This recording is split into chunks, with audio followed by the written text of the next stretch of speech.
ಕೊಡು ಇಸ್ಕೊಳ್ಳಿ ಇಸ್ಕೊಳ್ಳಿ.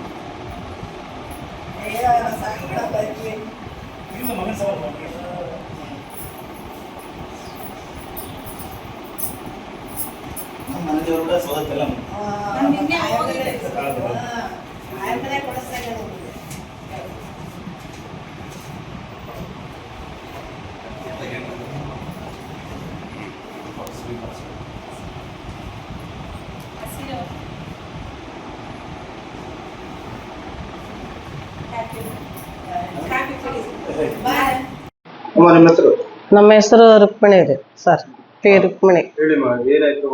ಬೆಳಿಗ್ಗೆ ವಾಕಿಂಗ್ ಹೋಗ್ತಾ ಇದ್ವಿ ಸರ್. ಹೋಗುವಾಗ ಆ ಡಾಲರ್ ಕಾಲಿನ ಹತ್ತಿರಲೆ ಬಿದ್ದಿತ್ತು. ನಾನು ಏನೋ ಬಿಡು ಅಂದೇಳಿ ನಾವೆಲ್ಲ ನಾಲ್ವರು ಹೋಗ್ತಿದ್ವಿ. ಹೋಗ್ದಾಗ ನೋಡಿದ್ವಿ, ಏನೋ ಬಿಡು ಏನೋ ತೆಗ್ದಾಕ್ಯಾರೇನಂದು ಸುಮ್ಮನೆ ಹೋಗ್ತಿದ್ವಿ. ಅದು ನಂಬರ್ ನೋಡಿ ಮತ್ತೆ ಅದು ತಗೊಂಡು ನೋಡಿದೆ ಸರ್. ಅಲ್ಲಿ ಅವರಿಗೆ ಫೋನ್ ಮಾಡಿದ್ವಿ. ಅವ್ರದ್ದು ಹೆಸರು ಏನಿಲ್ಲ, ಇದೊಂದು ಅಡ್ರೆಸ್ ಐತೆ, ಅದನ್ನ ಅಂದರೆ ನಮ್ಮ ಮಗಗೆ ಫೋನ್ ಮಾಡಿ ತೋರಿಸಿದೆ ಸರ್. ತೋರಿಸಿ ಹೇಳಿದ್ ಬ್ಯಾಂಕ್ ಮ್ಯಾನೇಜರು ಹೇಳಿದ್ರೆ ಅವರು ಎಲ್ಲ ಪ್ರೂಫ್ ತಗೊಂಡು ಕಳಿಸಿದ್ರೆ ಅವ್ರಿಗೆ ಫೋನ್ ಮಾಡಿದೆ ನಾನು. ಫೋನ್ ಮಾಡಿದ್ರೆ ಅವರು ರೆಸ್ಪಾನ್ಸ್ ಸರಿ ಮಾಡಲಿಲ್ಲ. ಅವರು ಮಾಡಲಿದ್ದಕ್ಕೋಸ್ಕರ ನಾವು ಕಟ್ ಮಾಡಿಬಿಟ್ವಿ. ಅಲ್ಲಿಗೆ ನಿಮ್ದು ಏನೇನು ಹೋಗೈತೆ ಅಂತ ಸತಿ ಕೇಳಿದ್ವಿ. ಸರಿ ಬಿಡು ಅವ್ರು ತಿಳ್ಕೊಂಡು ಮಾಡ್ತಾರೆ ಅಂದೇಳಿ ಇದು ಮಾಡಿದ್ವಿ. ನಿನ್ನೆ ಅವ್ರು ತಿಳ್ಕೊಂಡಾರ ಮಾಡ್ಯಾರ, ಬಾ ಅಂದೇಳಿನಿ ಸರ್. ಕೊಡ್ತೀನಿ ಅವ್ರಿಗೆ ಅಷ್ಟೇ. ಮನೆಗೆ ಐತೆ ಅಂತ ಅವ್ನು ಅನ್ಕೊಂಡ ಅಷ್ಟು ಕೈ 5 ಗಂಟೆಗೆ ಕೆಲ್ಸಕ್ಕೆ ಹೋಗ್ಬಿಡ್ತಾನೆ. ನೆಮ್ಕಲ್ ಪ್ರೆಷರ್ಗೆ ಕೆಲ್ಸಕ್ಕೆ ಹೋಗ್ತಾನ. ಹಂಗಾಗಿ ಅದು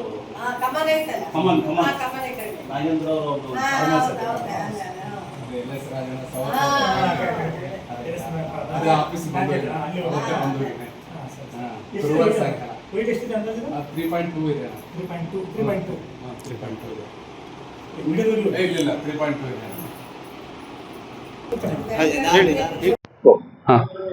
ನನ್ನ ಹೆಸರು ವಸಂತ ಎಚ್. ನನ್ನ ಊರು ಬಂದು ಬಳ್ಳಾರಿ ಜಿಲ್ಲಾ ಬಳ್ಳಾರಿ ತಾಲೂಕು ಕರ್ಚೇಡಿ ಗ್ರಾಮ, ಮೋಕಾಲಿಂದ ಒಂದು 7 ಕಿಲೋಮೀಟ್ರು. ನಾನು ಗುರುವಾರ ಸಂಜೆ ನಮ್ಮ ಹೆಂಡತಿ ಒಡವೆನ ತಾಳಿ ಸರನ ರಿನೋವೇಷನ್ ಅಂದರೆ ತಾಳಿ ಸ್ವಲ್ಪ ಡ್ಯಾಮೇಜ್ ಇತ್ತು, ಅದನ್ನು ಮಾಡ್ಸೋಕ್ಕೋಸ್ಕರ ನಾನು ಬಳ್ಳಾರಿಗೆ ತಾಳಿ ತೊಗೊಂಬಂದಿದ್ದೆ. ಅದು ನನಗೆ 7:30 ಅಬೋ ಮೇಲೆ ನಾನು ಬಳ್ಳಾರಿಯಲ್ಲಿ ಜೋಬಲ್ಲಿ ಇಟ್ಕೊಂಡಾಗ ಬಳ್ಳಾರಿಯಲ್ಲಿ ಎಲ್ಲೋ ಬಿದ್ದಿತ್ತದು. ನಾನು ಕೆಲವು ಪ್ಲೇಸಲ್ಲಿ ಓಡಾಡಿದ್ದೆ, ತಾಳೂರು ರೋಡು, ಒಂದು ಕಪ್ಪಲ್ ರೋಡು, ಒಂದು ಡಾಲರ್ಸ್ ಕಾಲೋನಿಯಲ್ಲಿ. ಆ್ಯಕ್ಚುಲಿ ಅದು ನಾನು ಡಾಲರ್ಸ್ ಕಾಲೋನಿಯಲ್ಲಿ ನಮ್ಮ ಆಫೀಸ್ ಇದೆ, ನಮಗೆ ಗೊತ್ತಿರೋರು ಆಫೀಸ್ ಇದೆ, ಆಫೀಸ್ ಹತ್ರ ನಾನು ಹೋಗಿದ್ದೆ ಈವ್ನಿಂಗ್ ಟೈಮು. ಅದು ನಾನು ಏನೋ ಮೊಬೈಲ್ ತೆಗಿವಾಗೋ ಇಲ್ಲ ಏನೋ ಸಮಥಿಂಗ್ ದುಡ್ಡು ತೆಗಿವಾಗ ಬಿದ್ದೋದ ತಕ್ಷಣ ನಾನು ಮನೆಗೆ ಹೋಗಿ ರಾತ್ರಿ 9 ಗಂಟೆಗೆ ನಾನು ಚೆಕ್ ಮಾಡಿಕೊಂಡೆ. ನನ್ನ ವೈಫ್ ಕೇಳಿದ್ರು ನನಗೆ, ಎಲ್ಲೋಯ್ತು ಬಂಗಾರ, ಅದು ಆಚಾರಿಗೆ ಯಾಕೆ ಬಂದಿದೆಯಾ ಅಂತ ಕೇಳಿದ್ರು. ನಾನು ಕಳೆದೋಯ್ತೆಂಬ ವಿಷಯ ನನ್ನ ಹೆಂಡತಿ ಸಡನ್ಲಾಗಿ ಹೇಳಿಲ್ಲ, ಬೇಜಾರು ಪಡ್ಕೊತಾಳೆ ಅಂತೇಳಿ. ನಾನು ಇಲ್ಲ, ನಾನು ಆಗಿ ಬಂದಿದ್ದೀನಿ, 3.2 ಗ್ರಾಮ್ ಇತ್ತು, ಅದು 32 ಗ್ರಾಮ್ ಇತ್ತು, 4 ತೊಲೆಗೆ ನನಗೆ ಆಗಿ ಬಂದುಬಿಟ್ಟಿದ್ದೀನಿ ಅಂತೇಳಿ ನನ್ನ ಹೆಂಡತಿ ಖುಷಿಯಾಗಿ ಆಯಿತು ಯಾವಾಗ ಕೊಡ್ತಾರೆ ಅಂದಿಲ್ಲ. ನಾನು ಶುಕ್ರವಾರ ತಪ್ಪಿರೋ ಶನಿವಾರ ಒಳಗೆ ಕೊಡ್ತಾರೆ ಅಂತ ಹೇಳಿದಾರೆ ಅಂತ ಅಂದೆ. ಬಟ್ ನಾನು 2 ಡೇಸು ಒಂದು ತಿರ್ಗಾ ಮರುದಿನ ಅಂದರೆ ಶುಕ್ರವಾರ ಮಧ್ಯಾಹ್ನ ನನಗೆ ಮಧ್ಯಾಹ್ನ 11 ಗಂಟೆ 15 ನಿಮಿಷಕ್ಕೆ ಒಬ್ಬರು ಕಾಲ್ ಮಾಡಿದರು. ಸೌಮ್ಯ ಲಿಖಿತ ಅಂತ ಒಂದು ನಂಬರಿಂದ ಕಾಲ್ ಬಂತು.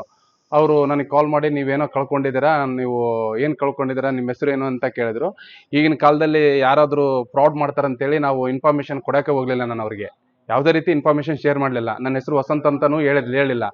ಅವರು ಇಲ್ಲಪ್ಪ ನೀನೇನೋ ಕಳ್ಕೊಂಡು ನೋಡು, ನೀನು ನನಗೆ ಕಾಲ್ ಮಾಡ್ತೀನಿ ನೋಡು ಅಂದಾಗ ನನಗೆ ಐಡೆಂಟಿಫೈನೂ ಆಗಲಿಲ್ಲ. ನಾನು ಸ್ವಲ್ಪ ಕಳೆದೋ ಇರೋ ಟೆನ್ಷನ್ನಲ್ಲಿ ಏನು ಮಾತಾಡೋಕ್ಕೆ ಆಗಲಿಲ್ಲ. ನನಗೆ ಮತ್ತೆ ರಿಟರ್ನ್ ಕಾಲ್ ಬಂತು. ಕಾಲ್ ಬಂದ ತಕ್ಷಣ, ನೋಡಪ್ಪ ನೀವು ಒಂದ್ಸಲ ಆಲೋಚನೆ ಮಾಡಿ ನನಗೆ ಕಾಲ್ ಮಾಡಪ್ಪ ಅಂತ ಹೇಳಿದ್ರು. ನಾನು ಇಲ್ಲ ಬಿಡಮ್ಮ, ನಾನು ಕಾಲ್ ಅಂತ ಇದೇನೋ ಇದ್ದರೆ ನಾನು ಕಾಲ್ ಮಾಡ್ತೀನಿ ಅಂದ್ಕೊಂಡೆ. ನನಗೆ ಸಾಟರ್ಡೆ ನೈಟು ನನಗೆ ಹಿಂಗೆ ಬ್ಯಾಂಕು ಅಂತ ಅಜ್ಜಿಯವರು ಹೇಳಿದ್ರು, ನೀನು ನನಗೆ ಕಾಲ್ ಮಾಡ್ತೀಯ ಅಂತಂದಾಗ ನನಗೆ ಸ್ವಲ್ಪ 11 ಗಂಟೆಗೆ ಸ್ವಲ್ಪ ಐಡೆಂಟಿಫೈ ಆಗಿತ್ತು.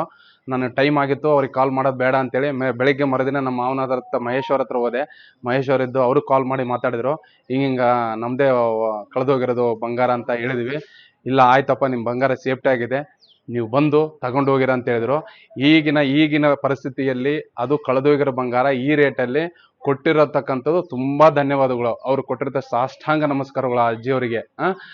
ಇಷ್ಟು ಹೇಳಲು ನಾನು ಇಷ್ಟಪಡ್ತೇನೆ.